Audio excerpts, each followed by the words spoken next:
The late Jurassic was a world sculpted by titans. The very ground of the Morrison Formation, stretching across the ancient heart of North America,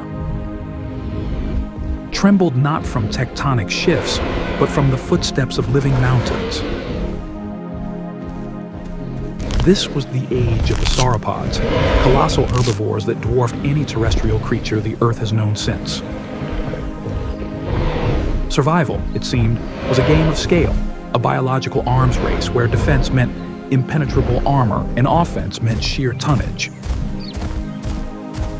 But in the shadows of these giants, a different survival strategy was being perfected. It was not a strategy of mass, but of motion.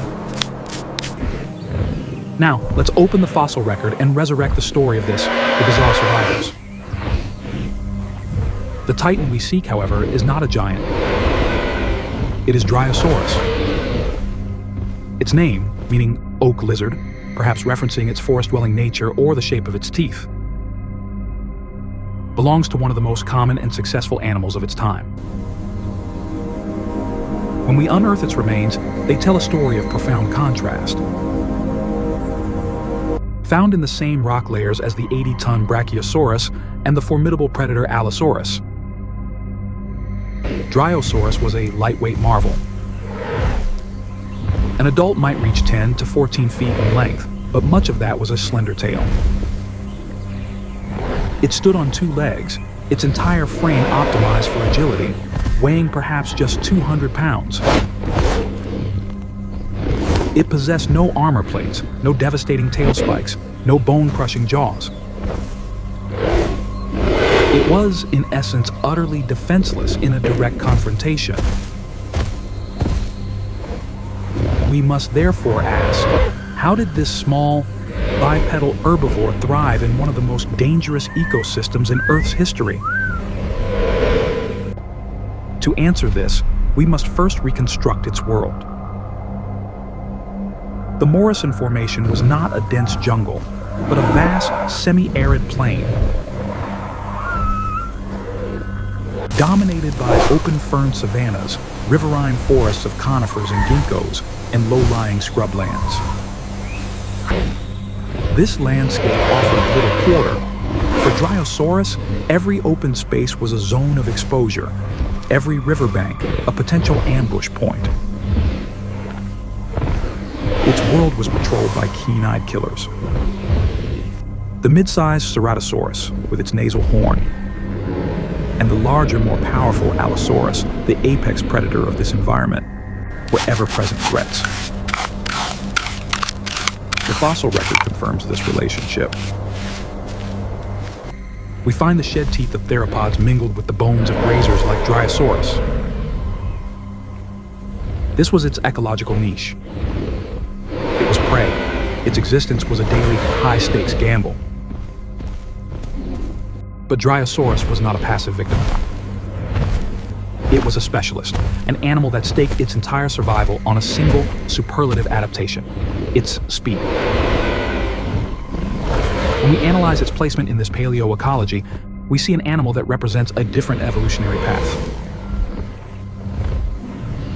While the sauropods grew to incomprehensible sizes to escape the predator-prey arms race, and the stegosaurs developed a sophisticated weaponry, Dryosaurus invested everything in flight. It was a creature sculpted by the pressures of pursuit. Its story is not one of battle, but of the chase. This fundamental need for speed, this absolute reliance on evasion, shaped every single aspect of its biology. It was an anatomical masterpiece of velocity, designed to outpace the terror of its age. To understand how it achieved this, we must look deeper, past the fossilized bone, and into the functional brilliance of its design. The blueprint for this speed is etched into its very skeleton. When we lay out the fossils of Dryosaurus, we are not looking at a fortress. We are looking at a masterwork of biological engineering, optimized for one purpose. The bones themselves are gracile, lightweight, and built for minimum encumbrance. This is a common evolutionary strategy for runners. Every ounce of unnecessary weight is a liability when an Allosaurus is closing in. We can begin our analysis with the skull, which immediately reveals a critical component of its defensive strategy. The most striking feature is the orbit, the opening for the eye. It is disproportionately massive. This is not conjecture. The bone structure strongly implies Dryosaurus possessed large, powerful eyes. In its open savanna environment, this was its first line of defense. It allowed for near panoramic vision, a biological early warning system constantly scanning the horizon for the telltale movement of a predator. Speed, after all, is purely reactive. It is useless without perception. The skull also defines its place in the food web. Dryosaurus possessed a horny beak, or rhamphotheca, at the front of its mouth. Perfectly adapted for clipping low-lying vegetation like ferns and cycads. Its cheek teeth were simple, leaf-shaped, and designed for basic shearing, not complex grinding. This diet forced it to spend long, vulnerable hours grazing in the open, making its adaptations for escape not just advantageous, but essential for daily survival. Moving down the body, we find its forelimbs. They are remarkably short, possessing 5-fingered hands. These were not used for locomotion. Their function was likely limited to grasping vegetation while feeding, or perhaps for bracing the body when rising from a resting position. Their reduced size is, in itself, a key piece of evidence. Dryosaurus was an obligatory biped. It had abandoned four-legged locomotion, committing its entire evolutionary future to running on 2 legs. And it is those 2 legs that hold the secret to its success. Here, we see a beautiful example of comparative functional morphology. In a large, heavy animal like a sauropod, or even a human, the upper leg bone, the femur, is the dominant, powerful element. In Dryosaurus, the proportions are radically different. When we measure the fossils, we find the femur is relatively short. But the lower leg bones, the tibia and fibula, are incredibly elongated. This specific ratio is the classic signature of a cursorial animal, an animal built for running. We see this same adaptation today in the fastest land animal, like the cheetah or the ostrich. A longer lower leg provides a massive increase in stride length without requiring a simple expansion of muscle. It acts as a lever, multiplying the force generated by the thigh muscles into rapid, ground-covering motion. The design finesse continues down to the foot. Dryosaurus did not walk flat-footed as we do. It was digitigrade, moving on its toes. Its metatarsals, the bones that make up the long part of our own foot, were also elongated. Adding another long velocity multiplying segment to the leg, this multi-jointed elongated limb structure was a biological spring system built to store and release elastic energy with every single step. From a standing start, Dryosaurus could likely burst into a full sprint almost instantly. While we can never clock a fossil with a stopwatch, biomechanical models based on this precise anatomy suggest it was an exceptionally swift animal. Conservative estimates place its top speed at over 35 miles per hour. That's 56 kilometers per hour. And it could possibly have reached bursts of 40 miles per hour or more. But high speed alone is not enough. A mature Allosaurus was also a fast predator, especially for its size.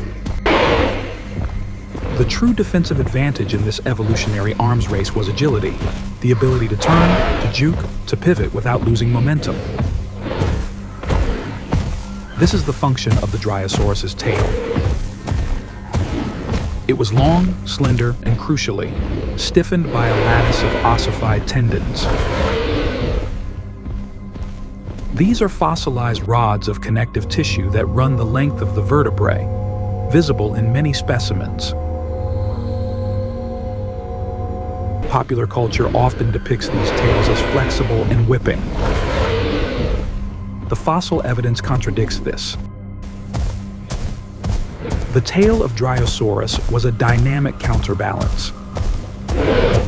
As the animal made a high-speed turn, it would swing this rigid tail in the opposite direction, much like a cheetah uses its tail today. This action shifted its center of mass, allowing it to pivot sharply while its legs were mid-stride, maintaining traction and stability. A large predator, with its greater mass and inertia, simply could not match this maneuverability. The pursuit was not just a race, it was a complex dance of physics. And Dryosaurus was the superior acrobat.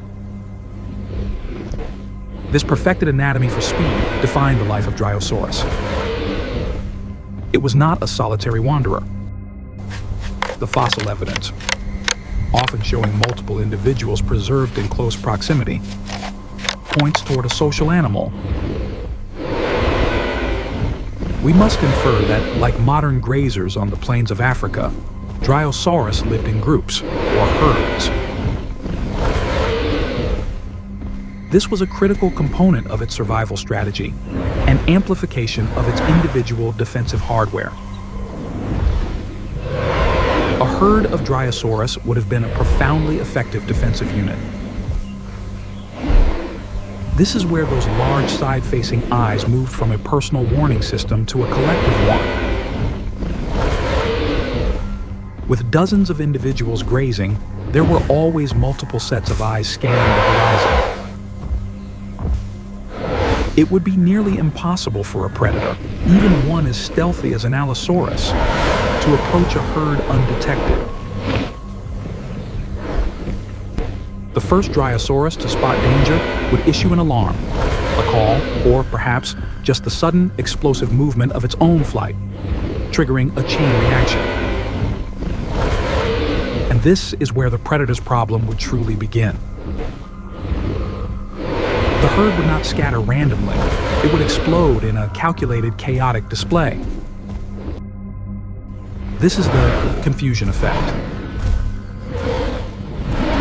When the herd bursts apart, individuals would be juking and pivoting, their stiffened tails, as we analyzed earlier, allowing them to make hairpin turns at full speed. For an Allosaurus charging into this melee, the tactical challenge would be immense. It must select a single target from a maelstrom of fast-moving, crisscrossing bodies. Every moment of hesitation, every split-second decision to switch targets would cost it precious ground. More often than not, the predator would fail, left in the dust as the agile herbivores vanished into the conifer forests. The Dryosaurus survival strategy was not to fight, or to intimidate, or to endure. It was to make the hunt so difficult, so energetically costly, that predators would often seek easier prey. This defines the ecological niche of Dryosaurus. It was an incredibly successful, high-turnover primary consumer. It was a vital link in the food chain, converting the energy of low-lying ferns and cycads into a mobile, efficient food source that sustained the large theropods. Popular culture might paint Dryosaurus as a victim, but the fossil record tells a different story. This was one of the most common and widespread animals in the Morrison Formation. Its success is not measured in the battles it won, but in its sheer abundance. Its ability to thrive and reproduce for millions of years in a high-stakes environment. It was a cornerstone of its community. Full script, Segment 1. The legacy of Dryosaurus extends far beyond the Jurassic. It was a basal member of a vast and successful lineage of dinosaurs, the ornithopods. This bipedal, fleet-footed body plan was the foundation upon which evolution would build for the next 80 million years, eventually leading to the great duck-billed hadrosaurs of the Cretaceous. Dryosaurus was not an evolutionary dead end. It was a blueprint for success. Segment 2. This tale of the fleet-footed Dryosaurus reveals a profound truth of evolution. That survival is not always a contest of strength, but a delicate balance of adaptation. In the shadow of giants, this small herbivore mastered the art of avoidance. Its very existence was a testament to the fact that in the grand ancient story of life, the swift are just as vital as the strong.